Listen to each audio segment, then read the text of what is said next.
যখন নাকি মুর্শিদের দরবারে একটা মানুষ যায়, মুর্শিদের চরণে নিজেকে বিলীন করে দেয়, তখন নিজের বলতে নিজের আর কিছু থাকে না। যখন নিজের বলতে নিজের আর কিছু থাকে না, তখন কিন্তু ওই গুরু ওই ভক্ত কেউ কখনো ফেলে দিতে পারে না। পারে যারা গুরু তারা কিন্তু ভক্তের মুখ দেখলেই বলে দিতে পারে যে একটা ভক্তের মধ্যে কি জ্বালা যন্ত্রণা, কি চলতেছে, তার মনে কি বলতেছে। যদি কোনো গুরু কোনো ভক্তের মনের আশা পূর্ণ করতে পারে, তবে তারই তো দয়াল কয়, তাই না? আমার মাথায় তেল আছে, যে আমাকে তেল দিবে আমি তারে দয়াল বলি না। আমার মাথায় তেল নাই, যে আমার মাথায় তেল দিবে আমি তারে দয়াল বলি। আমার সব আছে, আমার আরো দরকার না, এইটা ভালো কথা না। আমার যা আছে, আমার যেন কোনো কিছুই না থাকে। আমি যেন মুখে শুধু আমার মুর্শিদের নাম ছাড়া আর কোনো কিছু যেন আমার এই অন্তরের ভিতরে যেন আর কিছু না থাকে। যে নাকি মুর্শিদের নাম, যে গুরু ভক্তের মনের কালবের ভিতরে তার গুরুর নাম ঢুকাই দিতে পারে, সেই তো গুরু। সে জানে আর দুই নয় গুরু ছাড়া আর কিছু না চিনে, আর কিছু না দেখে। তাই মুর্শিদের যে একটা নাম, এই নামটা অনেক বড় নাম বাবা। মুর্শিদের নামে সব হয়, সব হয়। ভক্ত যদি কোনো বিপদে পড়ে, যখন নাকি মুর্শিদের নাম স্মরণ করে, আমি আমাদের দিয়েই প্রমাণ পাইছি অনেকবার। অনেক ক্রাইসিস, অনেক বিপদ, ঘোর বিপদ, পথ খুঁজে পাই না, কি করব? কিভাবেই সমস্যা আমি সমাধান খুঁজে পাবো? যখন আমি আমার মুর্শিদের নামটা সবে মাত্র আমি আমার ভিতর থেকে আমি নিচ্ছি যে সাবের পাক, আপনি দয়া করেন, আপনি রহমত করেন, আপনার ভক্ত খুব বিপদে আছে। বিশ্বাস করেন, সঙ্গে সঙ্গে আমি আর কোনো বিপদ, আমি 5 মিনিটের মধ্যেই দেখছি যে আমার কানে খুব সুখবর, ভালো খবর চলে আসছে। আমি কোনোদিন কোনো বিপদ দেখে কোনোদিন ডরাইনি। কোনো পরীক্ষা আমি মনে করছি মালিক আমাদের পরীক্ষা করতেছে, আমার দয়াল আমাদের পরীক্ষা করতেছে। শত বিপদেও যার, যে ভক্তের মন থেকে গুরুর নাম হারায় না, গুরুর ছবি হারায় না, সেই হলো খাঁটি ভক্ত, সেই হলো গুরুর হৃদয়ের কাছের ভক্ত। আমরা যেন সবসময় ভক্তগুলো যারা আছি, আমার মাইনুদ্দিন চাঁদের ভক্ত, আমার কানাই ফকিরের ভক্ত যারা আছি, আমার তালু ফকির বাবার ভক্ত যারা আছি, আমার রফিক চাঁদ বাবার ভক্ত যারা আছি, আমরা যেন সব সময় আমাদের দয়ালের নামখানা সঙ্গে নিয়ে যেন চলতে পারি, নামের মালাখানি গলায় দিয়ে যেন আমরা পথ চলতে পারি।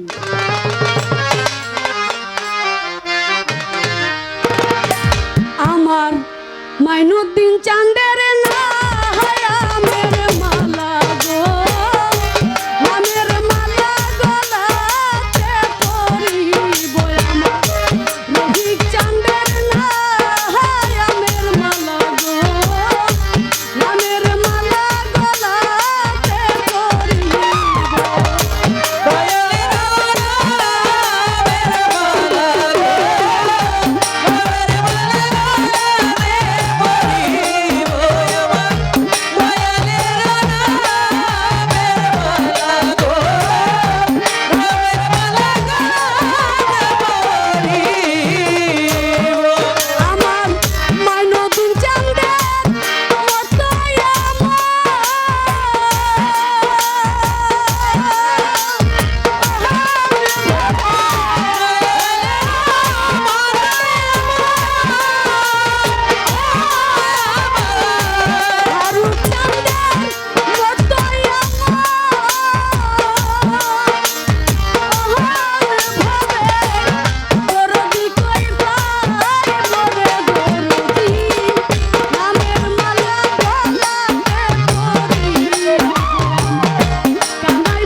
রাম এবং হনুমান,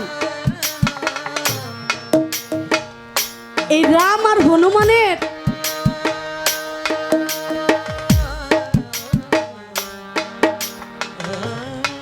রাবণের সাথে যখন রামের যুদ্ধ হইল, যখন রাবণের সাথে যুদ্ধ কইরা হনুমান যখন সীতাকে নিয়ে আসলো, রাম খুশি হইয়া হনুমানের গলায় একটা মুক্তার মালা পরাই দিছিল। যখন নাকি একটা মুক্তার মালা পরাই দিল, এই মুক্তার মালাটা হনুমান একবার কানের কাছে ঝাঁকে, আবার নাকের কাছে নেয়, আবার চোখে নেয়, আবার নাকে নেয়। মালাটা নিয়ে কি জানি একটা শুরু করলো। হনুমান রাম তখন একটু রাগ হয়ে গেল, এই একটা মালা দিছি, এত খুশি হইয়া মালাটা নিয়ে তুমি কি শুরু করছো? মালা পেয়ে খুশি হও নাই? বললো হ্যাঁ অনেক খুশি হয়েছি, আপনি আমার গলায় একটা মালা দিছেন, আমি অনেক খুশি হয়েছি, কিন্তু আমি এই মালাটার মধ্যে দেখতেছি যে এত দামি মুক্তার মালা, এত দামি মালা, এই মুক্তার মালাটা সবার কাছে দামি হইলেও আমার কাছে কেমন জানি দামি দামি মন হইতেছে না। বললো কেন মনে হইতেছে না তোমার? দুনিয়ার সব মানুষের কাছে যদি মুক্তার মালাটা অসাধারণ হয়, তো তোমার কাছে এইটারে সাধারণ মনে হইতেছে, কারণটা কি? কয় যে দেখলেন না, আমি একবারে নাকে নিতেছি, একবার চোখে নিতেছি, একবার কানে নিতেছি, একবার দাঁতে কাটতেছি। বললো কেন এমন করতেছো কেন? বললো হে প্রভু, আমি দেখতেছি যে এই মুক্তার মালার মধ্যে আমার রাম নামের কোনো ধ্বনি আছে কিনা। আমি দেখতেছি এই মুক্তার মালার মধ্যে রাম নামের কোনো স্বাদ আছে কিনা। আমি দেখতেছি এই মুক্তার মালার মধ্যে রাম নামের কোনো গান আছে কিনা। কিন্তু এত জায়গায় নিয়ে দেখলাম এই মুক্তার মালার মধ্যে কোনো কিছুর মধ্যেই কোনো কিছু নাই, কোনো স্বাদ নাই, ধ্বনি নাই, নাম নাই, গান নাই, কিছুই যদি এই মুক্তার মালার মধ্যে না থাকে তাহলে এই মুক্তার মালার কি দাম আছে? প্রভু সেদিন হনুমানকে রাম এভাবে ভক্তি দিয়া বলছিল, প্রভু দয়াল রে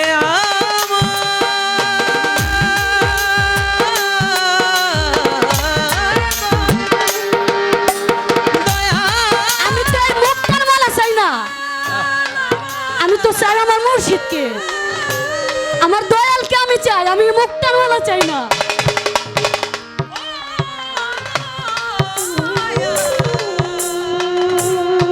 হনুমানের এই কথা শুনে রাম সেদিন মনে হয়েছিল যে পুরো পৃথিবীর সুখটা তার কাছে। একটা ভক্ত যদি পাওয়া যায়, কোন গুরুর একটা ভক্ত যদি থাকে যে সে আর দুনিয়ার কিছুই চায় না, শুধু গুরুরে চায়, সেই গুরুর মতো ভাগ্যবান গুরু আর পৃথিবীতে হয় না। হ্যাঁ, আমরা সাবের পাকের মুরিদ আলাউদ্দিন আল সাবেরি শেখ ফরিদ আউলিয়ার ভাগিনা যিনি, আমরা সেই দরবারের সিলসিলার সাবের পাকের ঘটনা শুনে নাই। 12 বছর মাই বাবা নাই, তো আলাউদ্দিনের বাবা নাই। যখন নাকি মা চিন্তা করলো যে আলাউদ্দিনের বাবা নাই, আলাউদ্দিনকে আমি খাওয়াইয়া পড়াইয়া মানুষ করতে পারবো এই ক্ষমতাটাও আমার নাই। তা আমার ভাইয়ের দরবারে শত শত মানুষ যাওয়া আসা করে খায় দেয়, আমি একটু দিয়ে আসি আমার ভাইয়ের দরবারে। যা বললো, ভাই আমার তো কিছু বলতে কিছু নাই, তোমার দরবারে এত মানুষ যায়, তুমি একটু আলাউদ্দিনকে খাওয়াইয়া পড়াইয়া তুমি একটু মানুষ করো। আলাউদ্দিন রে বলছে, আলাউদ্দিন বাবা তুমি তোমার লঙ্ঘনখানার দায়িত্ব দিয়ে দিলাম তোমার, তুমি শুধু আজকে থেকে মানুষে খাওয়াইবা। আহ, এই যে গুরুর প্রথম দিনের প্রথম বাক্য, ভক্ত আলাউদ্দিন আর এই বাক্য লঙ্ঘন করে নাই। 12 বছর পার হয়ে গেছে, মা আসছে দেখতে যে আমার সোনার টুকরা কলিজার ধন, আমার সোনামানিক না জানি কেমন আছে, আমি একটু দেখে আসি। মা যখন আসছে দেখতে, দেখলো যে আলাউদ্দিনের শরীরে এক টুকরা মাংস নাই, সব শুকাইয়া কাট কাট হয়ে গেছে। জিজ্ঞেস করলো, এতদিন কি আলাউদ্দিন রে ভাই কিছু খাওয়াও নাই? আলাউদ্দিন যে শুকাইয়া কাঠ হয়ে গেছে। হাই হাই বোন, বলো কি? আমি তো জানি না। আলাউদ্দিনকে ডাক দিছে, আলাউদ্দিন বাবা আসো। আলাউদ্দিনকে দেখে শেখ ফরিদ বাবার অবাক হয়ে গেছে, যেমন কেন ডাকছে? আলাউদ্দিন কিছু খাও নাই? এই 12 বছর তুমি কিছু খাও নাই? তোমার তো খানা দানার দায়িত্ব দিয়ে দিছি, তুমি চাইলে দিনে 10 বার খাইলেও কোনো সমস্যা নাই, তুমি যে খাও নাই, খাও নাই খাও। আলাউদ্দিন চোখের পানি ছাইরা দিয়া সেদিন বলছে, দয়াল দয়াল আপনার সেই দিনের প্রথম বাক্য আমি আমার মন থেকে, আমার হৃদয় থেকে আমি বুঝতে পারি নাই। আপনি তো শুধু আমারে খাওয়াইতে বলছেন, আপনি তো আমারে খাইতে বলেন নাই। এই 12 বছরের মধ্যে আমি একদিন যদি আপনি আমাকে